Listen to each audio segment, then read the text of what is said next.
तो hello friends, स्वागत है फिर से आप सभी का आपके अपने चैनल लेट्स एग्ज़ाम ऑफिशियल में। साथ ही एक बार फिर से हाजिर हैं आपके लिए एक नई सीरीज के साथ में। तो आज के वीडियो में फिर हम लोग देखने वाले हैं जीके एंड जीएस के इम्पोर्टेंट क्वेश्चंस को, जो कि आपके आने वाले एग्ज़ाम में ज़रूर पूछे जाने वाले हैं। तो फटाफट से हम इसको शुरू करते हैं।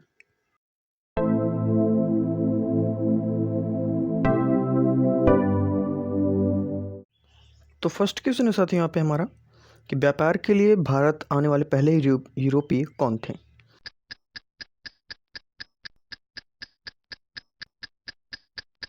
साथियों, आप सभी को बताओ कि व्यापार के लिए सबसे पहले पुर्तगाली आए थे हमारे भारत में।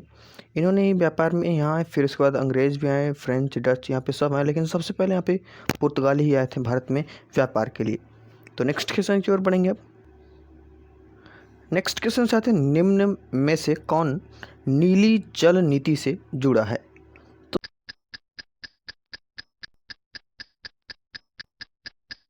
तो साथियों, जो नीली जल नीति है इससे डी अल्मीडा ये नीली जल नीति से जुड़े हैं। ए वाला ऑप्शन इसका बिल्कुल सही होगा।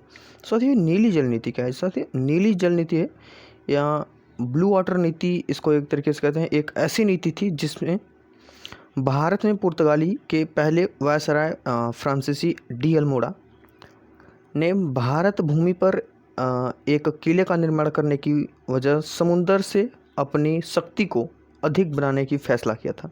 इसी नीति को नीले पानी की नीति कहा जाता है। नेक्स्ट क्वेश्चन की ओर बढ़ेंगे अब हम। क्वेश्चन साथियों, ईस्ट इंडिया कंपनी का पहला कारखाना किस जगह पर स्थापित किया गया था।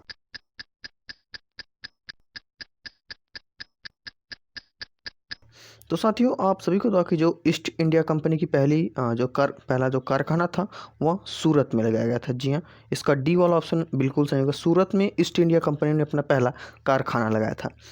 नेक्स्ट क्वेश्चन साथियों, बॉम्बे को इंग्लिश ईस्ट इंडिया कंपनी ने किससे लिया गया था।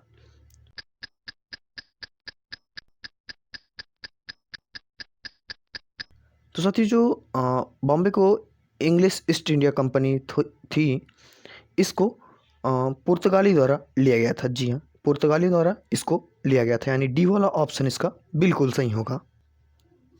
नेक्स्ट क्वेश्चन आते हैं, यहाँ पे बंगाल का नवाब कौन था जब बक्सर की लड़ाई लड़ी गई थी।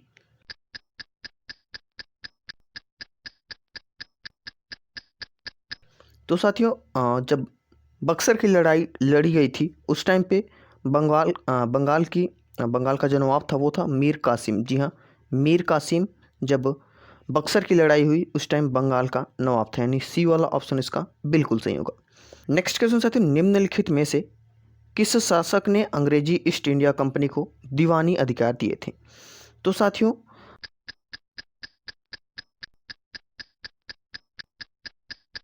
जो ईस्ट इंडिया कंपनी है उसने शाह आलम द्वितीय को, जी हाँ, शाह आलम द्वितीय को अपनी दीवानी अधिकार को दिए थे, यानी सी वाला ऑप्शन इसका बिल्कुल सही होगा। नेक्स्ट क्वेश्चन साथियों, निम्नलिखित में से किसने बंगाल में दोहरी सरकार प्रणाली को समाप्त किया था।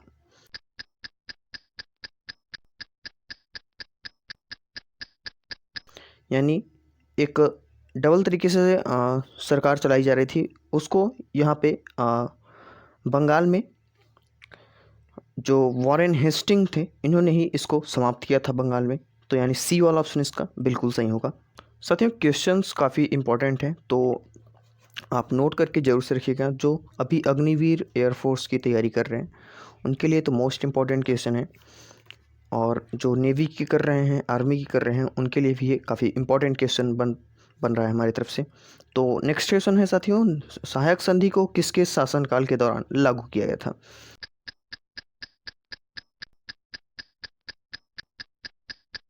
साथियों, जो सहायक संधि है उसको लॉर्ड वेलेस्ली के टाइम पे लागू किया था, यानी बी वाला ऑप्शन इसका बिल्कुल सही था।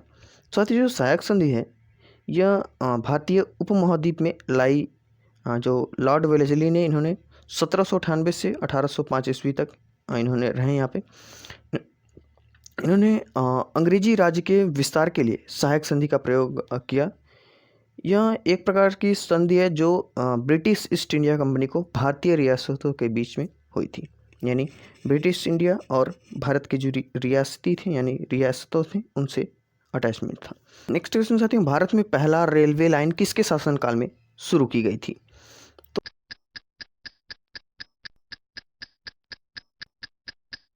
तो साथियों, भारत की जो पहले रेल थी वो चली थी कहाँ पे? थाने पे। तो क्वेश्चन कह रहा है कि यह किसके शासनकाल में चली थी? तो साथियों, यह लॉर्ड डलहौजी के टाइम पे, जी हाँ, लॉर्ड डलहौजी के टाइम पे भारत की पहली रेलवे लाइन की यहाँ पे शुरुआत हुई थी, यानी ए वाला ऑप्शन इसका बिल्कुल सही होगा। नेक्स्ट क्वेश्चन है, अस्थाई बंदोबस्त प्रणाली किसके शासनकाल में शुरू की गई थी?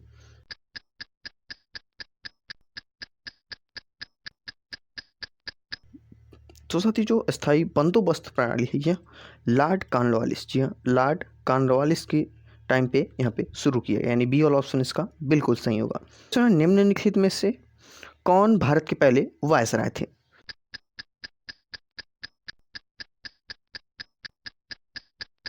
तो साथियों, आप सभी को पता है कि भारत के पहले वायसराय थे लॉर्ड कैनिंग, जी हाँ, लॉर्ड कैनिंग जो थे ये भारत के पहले वायसराय थे, यानी सी वाला ऑप्शन इसका बिल्कुल सही होगा। नेक्स्ट क्वेश्चन साथियों, भारतीय पुरातत्व का जनक किसे कहा जाता है?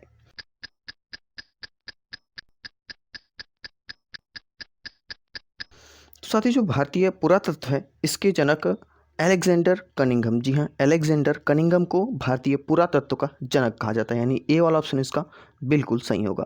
क्वेश्चन साथियों, भारत में गरीबी और उन्मूलन नियम की पुस्तक किसने लिखी थी?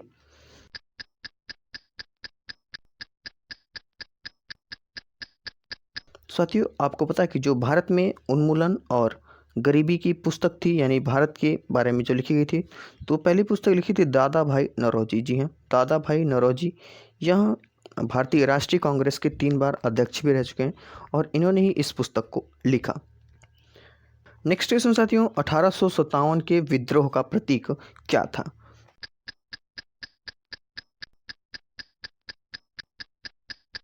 साथियों, जो 1857 में विद्रोह हुआ था उसका प्रतीक था कलम और चपाती, जी हाँ, कलम और चपाती, यानी खाना और पढ़ना, ये दो था, यानी ए वाला ऑप्शन इसका बिल्कुल सही होगा।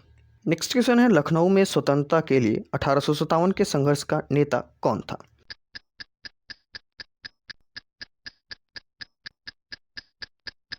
तो साथियों, जो लखनऊ में स्वतंत्रता के लिए संघर्ष हुआ, यानी जो वहाँ पे हुआ नोकझोंक, उसके नेता हजरत महल, यानी सी वाला ऑप्शन बिल्कुल सही होगा। हजरत महल लखनऊ के नेता थे, यानी सी वाला ऑप्शन इसका बिल्कुल करेक्ट होगा। इसके साथ साथियों, बिहार में 1857 के विद्रोह का नेतृत्व किसने किया था?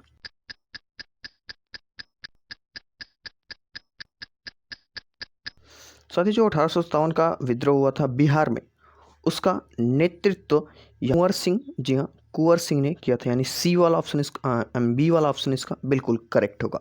कुंवर सिंह ने ही बिहार में जो 1857 ईस्वी में विद्रोह हुआ था उसका नेतृत्व किया था, यानी उसको 1857 के विद्रोह के समय भारत का गवर्नर जनरल कौन था? ये काफ़ी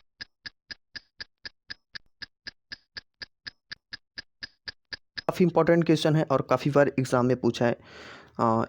जितने भी अभी हमारे डिफेंस के एग्जाम हो रहे हैं उनमें ये काफ़ी बार पूछ चुका है क्वेश्चन, तो ये काफ़ी इंपॉर्टेंट क्वेश्चन है। तो 1857 के विद्रोह के समय भारत का गवर्नर जनरल लॉर्ड कैनिंग, जी हाँ, लॉर्ड कैनिंग था, यानी सी वाला ऑप्शन इसका बिल्कुल सही होगा। मंगल पांडे का संबंध किस स्थान से था?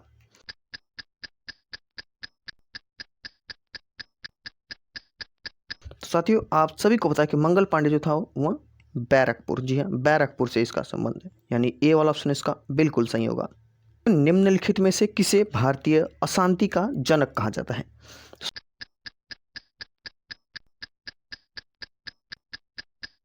साथियों, भारतीय अशांति का जनक इनमें से बीजी तिलक, बीजी तिलक, जी हाँ, ए वाला ऑप्शन इसका बिल्कुल सही होगा। बीजी तिलक को ही भारतीय अशांति का जनक कहा जाता है। नेक्स्ट क्वेश्चन है, जन गण मन पहली बार किस सत्र में गाया गया था?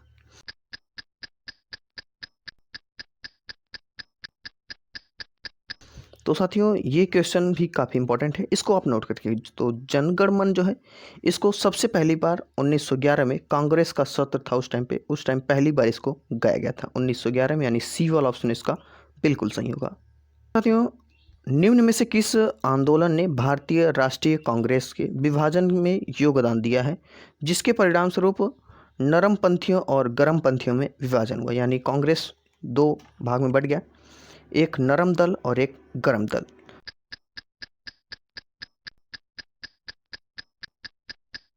स्वदेशी आंदोलन, जी हाँ, उस टाइम स्वदेशी आंदोलन चला था, जिसके बाद ही कांग्रेस के दो भाग किए गए, एक नरमपंथी और एक गरमपंथी। जी हाँ। नेक्स्ट क्वेश्चन साथ ही, निम्नलिखित में से कौन भारतीय राष्ट्रीय कांग्रेस के 6 वर्षों तक लगातार अध्यक्ष रहे?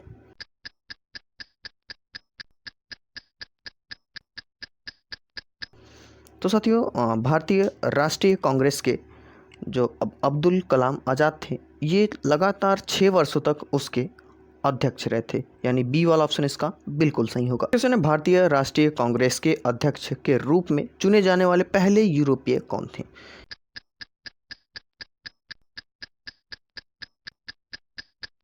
ये भी इंपॉर्टेंट क्वेश्चन है, तो इसको भी आप स्टार मार्क कर लीजिएगा। तो साथियों, भारतीय राष्ट्रीय कांग्रेस के पहले जो यूरोपीय अध्यक्ष चुने गए थे वो थे जॉर्ज यूले। जी हाँ, जॉर्ज यूले जो हैं, इन्हीं को भारतीय राष्ट्रीय कांग्रेस के पहले यूरोपीय अध्यक्ष चुना गया था। नेक्स्ट क्वेश्चन है, भारतीय राष्ट्रीय कांग्रेस की प्रथम महिला अध्यक्ष कौन थी?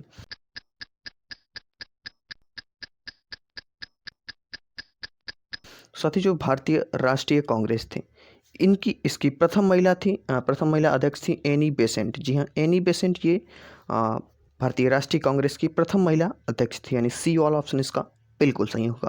इस क्वेश्चन है, किसने कहा कि स्वराज मेरा जन्मसिद्ध अधिकार है और इसे मैं पाकर रहूंगा?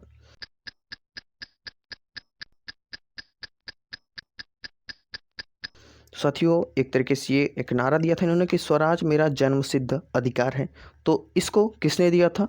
बीजी तिलक। जी हाँ, बीजी तिलक ने ही इसको दिया था, यानी सी वाला ऑप्शन इसका बिल्कुल सही होगा। क्वेश्चन है, महात्मा गांधी ने भारतीय राष्ट्रीय कांग्रेस के केवल एक सत्र की अध्यक्षता की, वह सत्र कहाँ आयोजित किया गया था?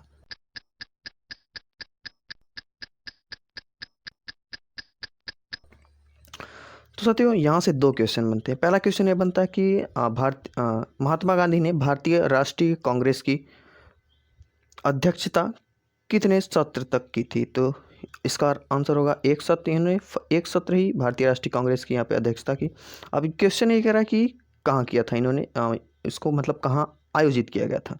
तो तब जब महात्मा गांधी ने अध्यक्षता की थी तो उस टाइम पे बेलम गाम, जी हाँ, बेलम गाम, यानी सी वाला ऑप्शन इसका बिल्कुल सही होगा। बेलम गाम में इन्होंने अपनी अध्यक्षता की थी, यानी सी वाला ऑप्शन बिल्कुल सही होगा। तो साथ ही नेक्स्ट क्वेश्चन है, भारतीय राष्ट्रीय कांग्रेस की स्थापना किसके द्वारा की गई थी?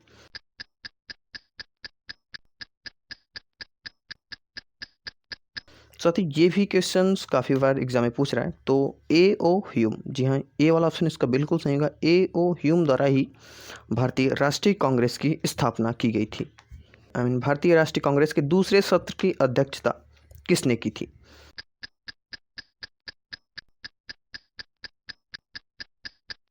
तो साथी, जो भारतीय राष्ट्रीय कांग्रेस की पहले सत्र की अध्यक्षता महात्मा गांधी ने की थी और दूसरे सत्र की अध्यक्षता दादा भाई नौरोजी। जी हाँ, दादा भाई नौरोजी ने ही दूसरे सत्र की अध्यक्षता की, यानी सी वाला ऑप्शन इसका बिल्कुल सही होगा। नेक्स्ट क्वेश्चन है, भारतीय राष्ट्रीय कांग्रेस के पहले मुस्लिम अध्यक्ष कौन थे?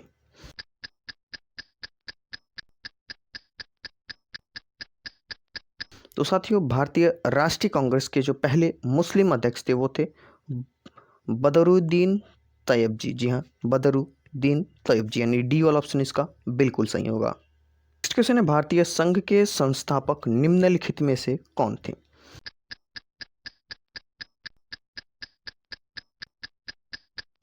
साथी, जो भारतीय संघ थे उसके संस्थापक थे एस एन बनर्जी। जी हाँ, एस एन बनर्जी, यानी डी वाला ऑप्शन इसका बिल्कुल सही होगा। नेक्स्ट क्वेश्चन है, निम्नलिखित में से किसने भारत में पहला समाचार पत्र प्रकाशित किया?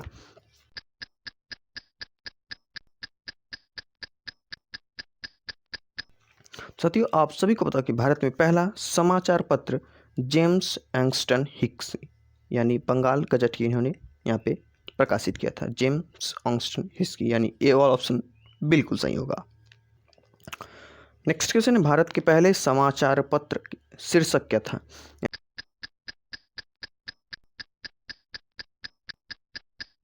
यानी जो पहला समाचार पत्र था उसका शीर्षक क्या था? तो साथियों जो पहला समाचार पत्र था उसका शीर्षक था द बंगाल गजट। जी हाँ, द बंगाल गजट, यानी बी वाला ऑप्शन इसका बिल्कुल सही होगा। साथियों आज के इस वीडियो का लास्ट क्वेश्चन है, इंडियन ओपिनियन के संस्थापक कौन थे?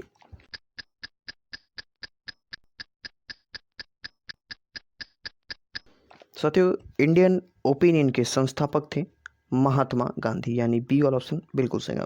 महात्मा गांधी जी इंडियन ओपिनियन के संस्थापक थे। तो साथियों यहाँ पे हमारे सारे क्वेश्चंस खत्म हो जाते हैं।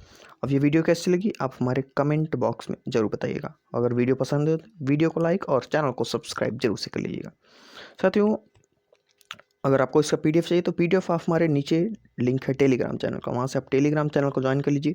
वहाँ पे आपको इसका पीडीएफ मिल जाएगा। अगर आपको किसी भी क्वेश्चन में डाउट है तो डायरेक्टली आप हमसे इंस्टाग्राम पे क्वेश्चन कर सकते हैं। इंस्टाग्राम का लिंक भी आपको नीचे मिल जाएगा डिस्क्रिप्शन में, तो वहाँ से आप इंस्टाग्राम पर भी फॉलो कर सकते हैं। तो साथियों अंत में बस इतना ही कहना चाहूँगा कि ना थके हैं पैर ना अभी हिम्मत हारी है, ना थके हैं अभी पैर ना अभी हिम्मत हारी है, हौसला है ज़िंदगी में कुछ कर दिखाने का, इसीलिए जंग अभी जारी है।